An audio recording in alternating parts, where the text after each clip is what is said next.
జై శ్రీరామ్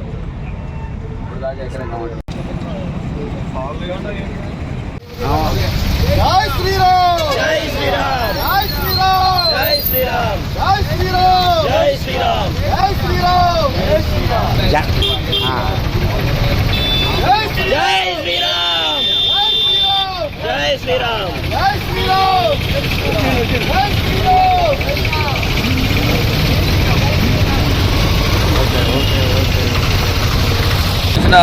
ఇద్దరు యంగ్ యువకులు ఇవాళ అయోధ్య రామ మందిరాన్ని సందర్శించడానికి బైక్స్ పైన వెళ్తూ ఉన్నారు.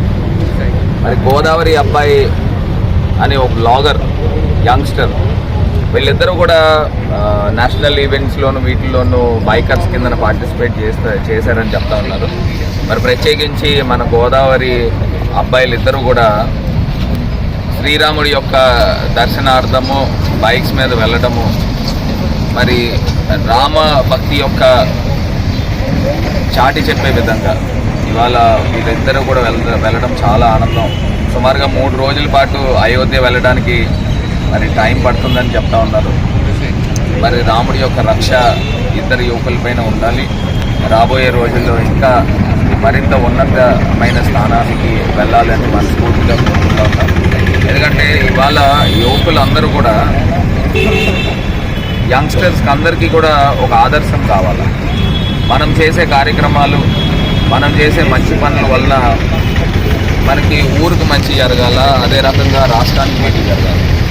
సో ఎవరైనా ప్రతి ఒక్క యువకుడు కూడా బాధ్యతతో వ్యవహరించాలి.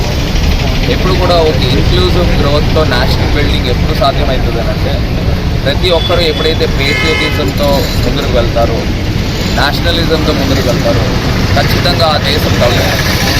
సో ఇవాళ కోట్లాది మంది యువకులు ఇవాళ భారతదేశంలో 160% పైన ఉన్న యువలోకం అంతా కూడా మేల్కొని దేశ అభివృద్ధి గురించి, దేశ పురోగతి గురించి కృషి చేయాలి అని మనస్ఫూర్తిగా యాజ్ అ యంగ్ పార్లమెంటేరియన్గా అందరికీ కూడా. నమస్తే అండి, నా పేరు ప్రణీత్ రెడ్డి. గోదావరి అబ్బాయిని పిలుస్తారు నన్ను. అండ్ నా ఫ్రెండ్ తరుణ్. సో మేమిద్దరం కలిపి రాజమండ్రి నుంచి అయోధ్య అయితే వెళ్ళబోతున్నాం. సో మొత్తం బైక్ మీద, అంటే మేము ఎక్కడికి వెళ్ళినా బైక్ మీద వెళ్తుంటాం. మాకు ట్రావెలింగ్ బైక్ మీద అంటే చాలా ఇష్టం. సో 500 ఏళ్ళ కళ మన నాళ్ళకి. సో ధర్మం కోసం పోరాడిన ఆ రాముడి కోసం మేమైతే అయోధ్యకి అయితే, ఆయన పుట్టిన ప్రదేశానికి అయితే వెళ్ళబోతున్నాం ఇవాళ. సో పుష్కర్ ఘాట్ దగ్గర ఉన్నాం, రాజమండ్రి పుష్కర్ ఘాట్ దగ్గర. ఇక్కడ నుంచి మొత్తం ప్రయాణం వచ్చేసి మనకి 1600 కిలోమీటర్ల దగ్గర ఉంటుంది. సో 3 రోజుల ప్రయాణం ఇది. 3వ రోజు మేము అయోధ్య అయితే చేరుకుంటాం. సో నా పేరు యూట్యూబ్లో, ఇన్స్టాగ్రామ్లో గోదావరి అబ్బాయి ఉంది కాబట్టి గోదావరి తీరం నుంచి స్టార్ట్ చేయాలని రాజమండ్రి నుంచి అయితే మొదలు పెడతాం. అది కూడా పుష్కర్ ఘాట్ అంటే పుణ్యమైన స్థలంగా రాజమండ్రి వాసులతో పాటు గోదావరి నదీ తీరం అందరూ భావిస్తారు. సో అందుకని చెప్పి మేము పుష్కర్ ఘాట్ నుంచి స్టార్ట్ అవుతున్నాం అయోధ్య.